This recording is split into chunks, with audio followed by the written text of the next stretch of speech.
All right, we all woke up and saw our Google reviews missing, right? And for plumbers, this is a huge deal. And so what I want to talk about today is what happened, what kind of resolves around it, and then what you can do in the future and how you really should be looking at your reviews for long-term success instead of putting them in one little place. So stay tuned because we got some secrets, some tips, some tricks, and some cool stuff you're probably not thinking of. Dude, it's a Mammoth Plumber podcast with Tyler Williams, the marketing man. Dude, it's a Mammoth. Long story short, everybody woke up the other day and guess what we saw? Google review counts were disappearing. And by extension, everybody thought Google reviews were disappearing and you work really hard for them. So I understand that, yeah, it's a little bit freaky. It happened to us too. We get far fewer reviews as an agency, but some of my reviews just disappeared and we work really hard for those. So do you. So everybody all over the world was basically freaking out. And of course, Google didn't decide to tell us much about it. So that's what happened. That's what we all sort of ended up having to deal with. And it really sucked for everybody, especially for those who had such a review dump that it really hurt their star ranking for that week. Now, that was a frustrating moment for marketers and business owners all across the globe. So I really want to make sure that we understand what happened here. So for the most part, Google just forgot how to count. That was the best explanation I heard of it. I saw it on Twitter. Like somebody was just like, today I learned Google doesn't know how to count. I was like, yep. So what happened is the counter that Google reviews were getting, that basically started to go away, that number went down. But if you actually went through and counted your reviews, chances are most of them were there except for a few special occasions. So that means that owners across the globe freaked out. So did marketers. And it ended up just being a glitch. So what happens is we sit tight and we wait for Google to fix the glitch. And so we saw a couple posts on forums and such of Google employees saying like, hey, it's a known glitch, we're working on it. But it's not like Google sent out an email being like, hey guys, don't worry, we understand, we got your back. No, they never do that. And it's their customer service angle is, yeah, we don't talk about it. So what ended up happening is throughout the week after, like things started to trickle back, and now they seem to be mostly stabilized and mostly down to normal levels of reviews that we all kind of expected. But here's the biggest thing that I want you all to be thinking about. That was a big old highlight of risk to your business. And from a marketing perspective, that risk is too great. So I wanted to find the risk and tell you what you can do to sort of avoid it. So where does your Google review actually count for your customers? And you have basically 4 major places that this really matters. And they're all on Google. So what we have is we have the local services ads, right? That is the Google guaranteed ads. They're up at the top, extremely prime real estate, highly protected by Google. But imagine that you show up with 200 reviews and your next competitor shows up with 2,000 reviews. Immediately, there's a credibility war going on in the mind of your prospect. And for those of you who are wondering why LSA doesn't perform for you, well, look at your review count with the competitors and see how good your click-through rate should be. Because if you haven't spent a lot of time getting reviews, you're going to be lagging behind other people. And so that is the first battle of wills with the reviews. It's not just about the star rating. It's about how many and the star rating. Okay. Now, this is not a Google ranking issue. This is a customer click-through issue. If you could show up number 1, but if you have a 1-star review, who's going to click you? No one. The next place where you see this is because this is where they're all collected, is in your Google business profile. So that affects your profile itself, people who seek you out. So if you're running a heavy brand awareness campaign and everybody's going like, I wonder who this plumber is. Let me go and search the Mammoth Plumber. And then you end up having like 2 reviews and 1 is middling. Well, yeah, they're going to second guess whether or not they want to call you through your Google business profile. Whereas if that review is better, then of course you're going to get more clicks on that call button and that website button because that's a credibility source right there. Okay. So it affects the behavior of the user on your Google business profile. It also affects the user behavior on the map pack. And a lot of people don't think about this, but the map pack is very proximity focused, right? So everybody's going like, I just want to rank number one. Well, guess what? You could rank number one with 2 reviews up against a 3,000 and a 4,000 company, and you're not going to get very many clicks. And this is when you need to be really working on your reviews and thinking about brand awareness and other avenues to get customers while making sure that you have all the Google Business Profile stuff in play. But that's what happens. If your review count suddenly disappears, like we had happen, and you go from 100 to 50, and your competitor goes from 200 to 150, he's going to look way better than you because you have a 50 to a 150 spread, right, with reviews. So, and I know sometimes I talk big numbers with reviews. It matters a lot, even more so sometimes on the smaller numbers because they're so easily comparable. I tell people, make it a point to get reviews, and this is one of the reasons why. So then the last thing is your PPC campaigns. Your PPC campaigns absolutely have a spot on the Maps pack called a location extension or location asset these days. But you can connect your Google Business Profile to your Google Ads, and it will show up inside of the map as number one. It'll say sponsored, but it'll have all the other info there, including your reviews. So if your reviews aren't very good, well, that might not be a valuable placement for you. You won't get the clicks, so you won't get charged, but that's another spot where you could be like spending money on PPC and going like, yeah, I'll bet you I'll get this. But if you show up with 10 reviews up against somebody who's got 40, well, yeah, your click-through rate's going to be hurting, right? So keep these things in mind. All these spots are areas where that number and that star rating, if they aren't good, it puts risk into your equation. And so you need to realize that just because you show up number one doesn't mean that you're guaranteed a click. There is a psychological math like formula going on in your user's mind when they actually see you, and that has to be taken into consideration. Now, those are where your reviews show up. And so that's where, when these counts really started to diminish, of course we were freaking out. These are very, very valuable spots to show, and time is what is running out. When you don't get clicks, it's not your money that bleeds, it's your time. And so we try and make sure that our clients are getting good, regular reviews, and you should too. This should be a priority because of where these placements are. So the big thing about these is they are a trust factor that you as a company do not own. And that's scary. So what did we find out? There was a glitch. There's a thing that can happen where one of your primary trust factors inside of your market disappears.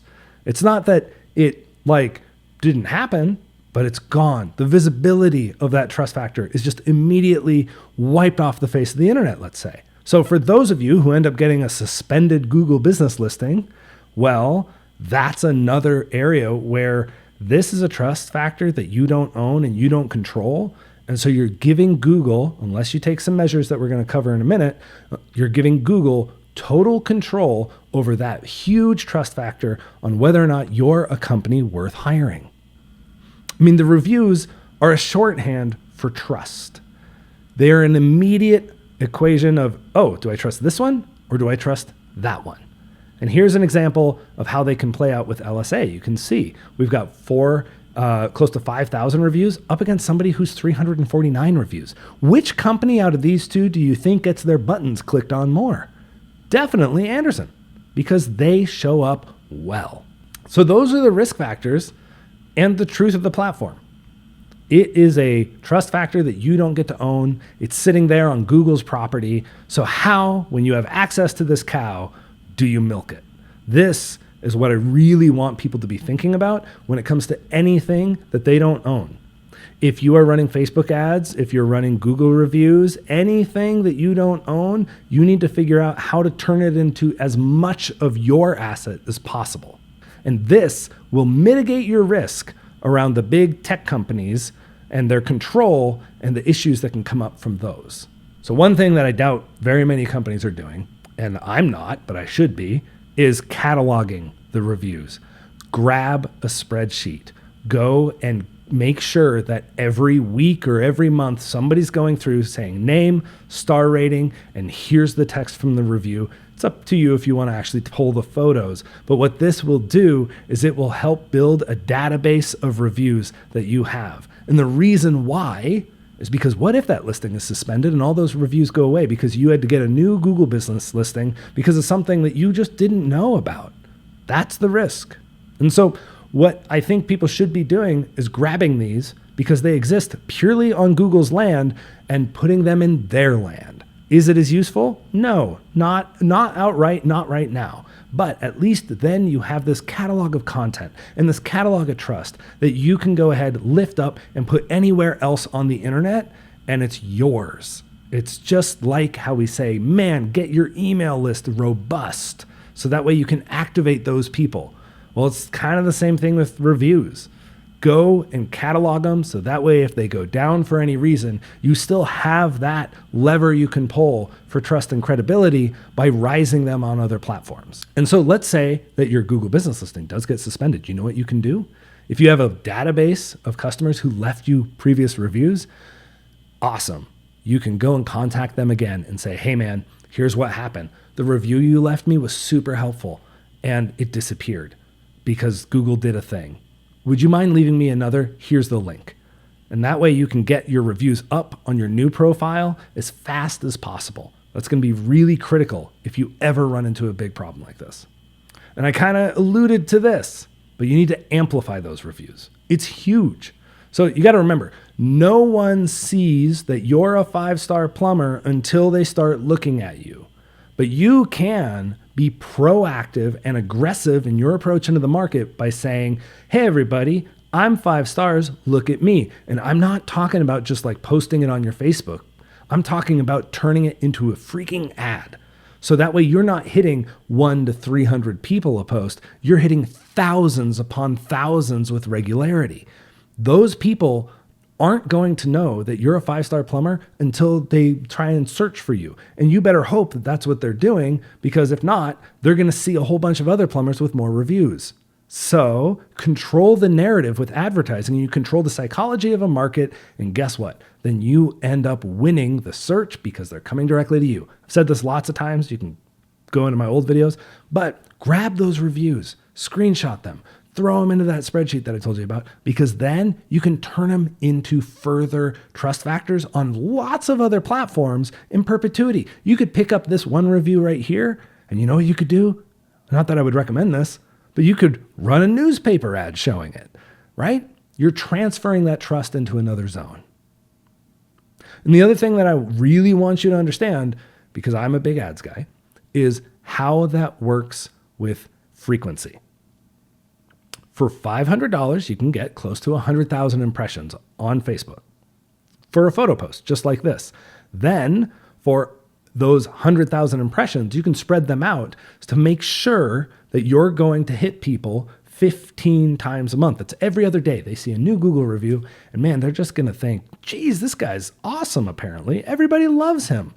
Over 6,700 people. You do that for 3 months consistently. And what are you going to have? You're going to have 6,700 people walking around your town and your community and in your service area thinking you're one of the best plumbers in town, even if you don't rank on Google. And that is power. So now that people know you're a 5-star company, there's more that you could be doing with those reviews to amplify them even further. Because this is a photo, right? Photo posts are quickly, easily ignored, right? But nothing is better than hearing it straight from the mouth themselves. Good golly, not enough people are doing this. So what I highly recommend you do is you incentivize both your crew and your customers to capture reviews on video. If somebody leaves you a Google review, that's a prime person that you know is happy, and you can go ahead and contact them and say, hey, we saw your Google review and we really appreciate it. Listen, we're willing to give you a deal if you wouldn't mind saying that on camera. We could just have a tech come by and record it with you. That's okay with you? They're probably going to say no.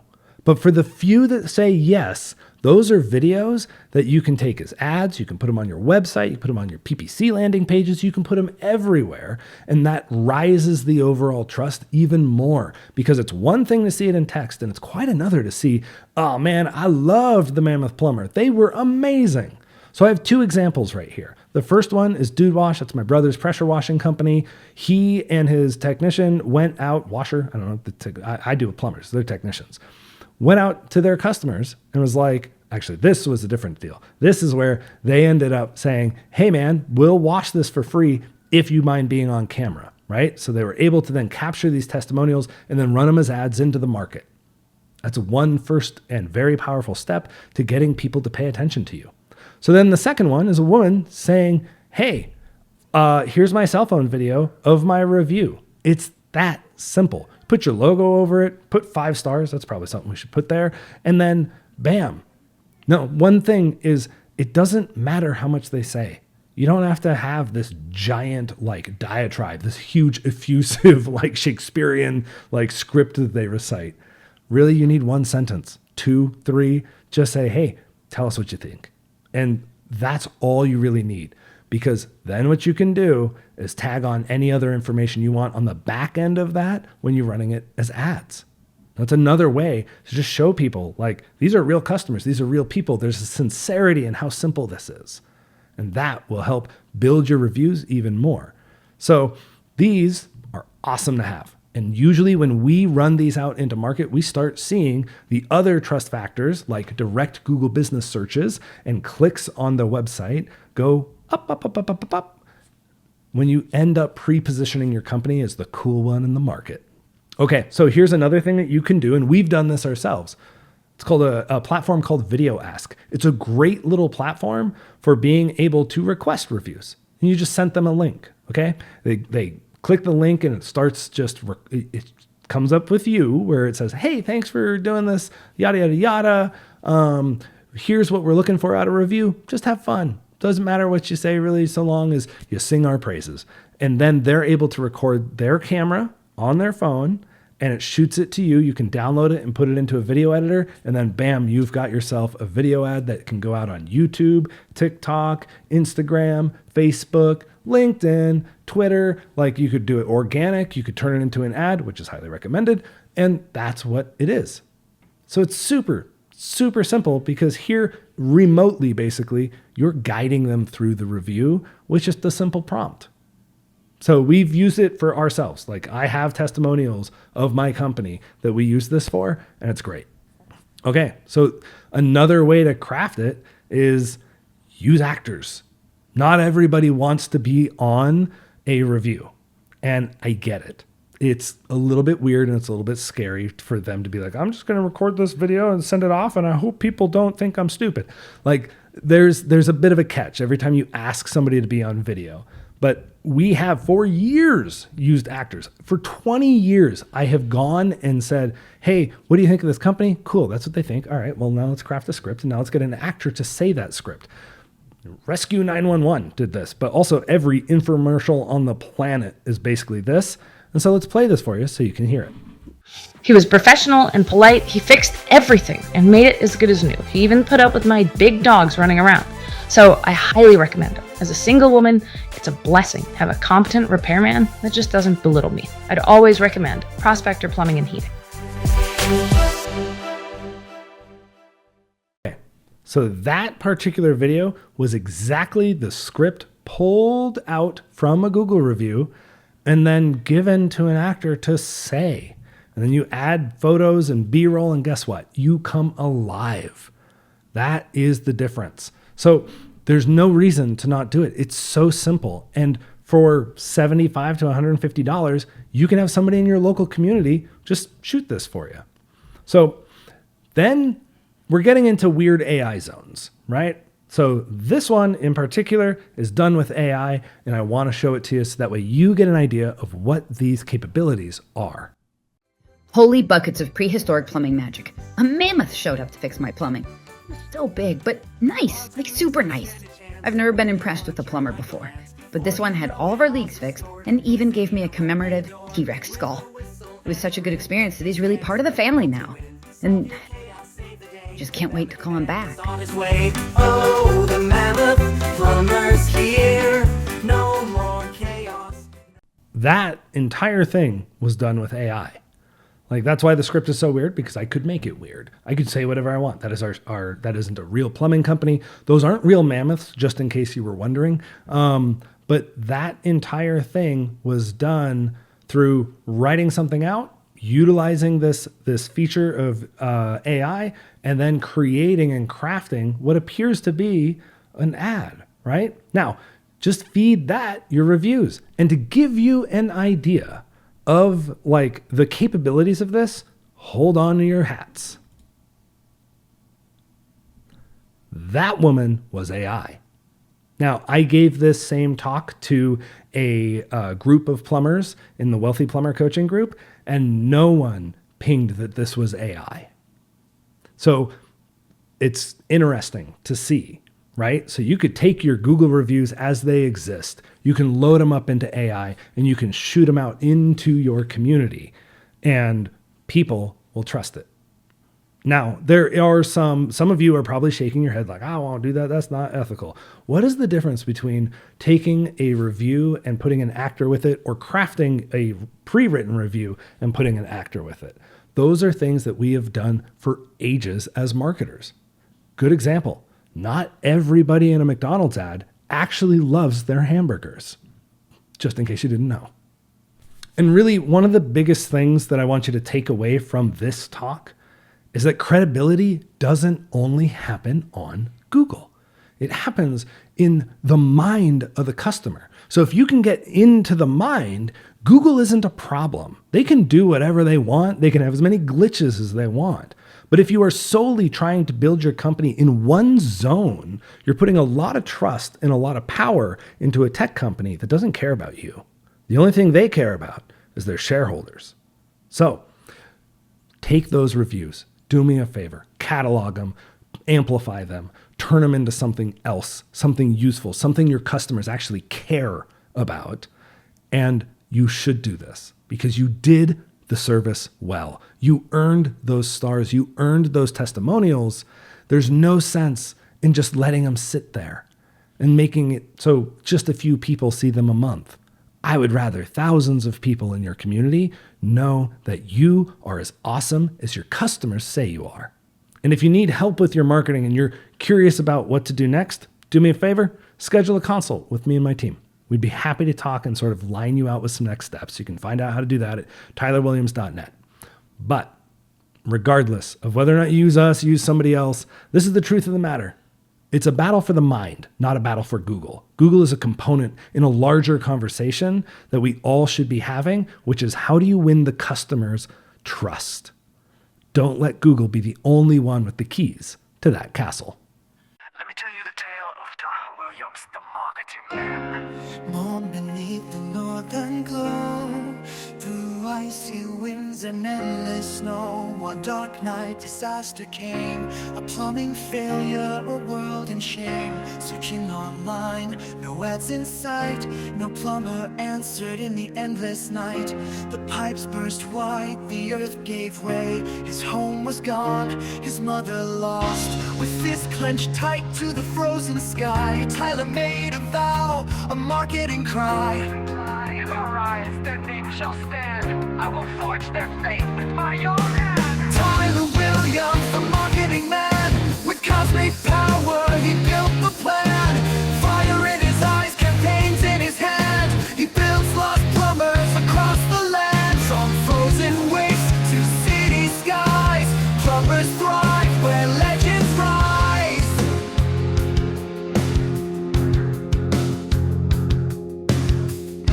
He roamed alone through ice and stone. The Alaskan wilds became his home. He fought off bears with furious might and carved a shelter through the night.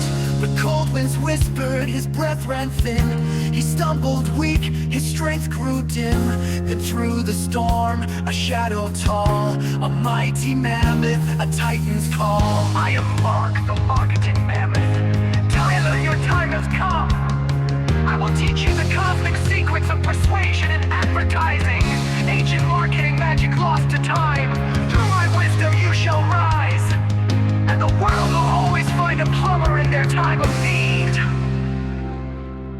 Tyler Williams, the marketing man, born of the wild with the mammoth plan. He bends the stars, he shapes the sky. For plumbers lost, he lifts them high. With words like thunder, ads like fire, he turns their dreams into empires.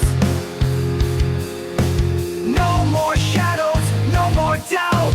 With mammoth power, he pulls builds out. For 35 years through frost and fate, he studied with Mark, making marketing great. He grew 10 feet, his beard turned wild. With mammoth wisdom, no longer a child. His eyes burned green with northern light. His voice could shake the stars at night. Then Mark the mammoth raised his head, and to his pupil this is what he said. Tyler, you have mastered the ancient ways, the lost art of persuasion, the magic of marketing. Your time is now, the world is waiting. Plumbers live in darkness, but you shall be their light. Go forth, fly to their shops, make them known across the cosmos.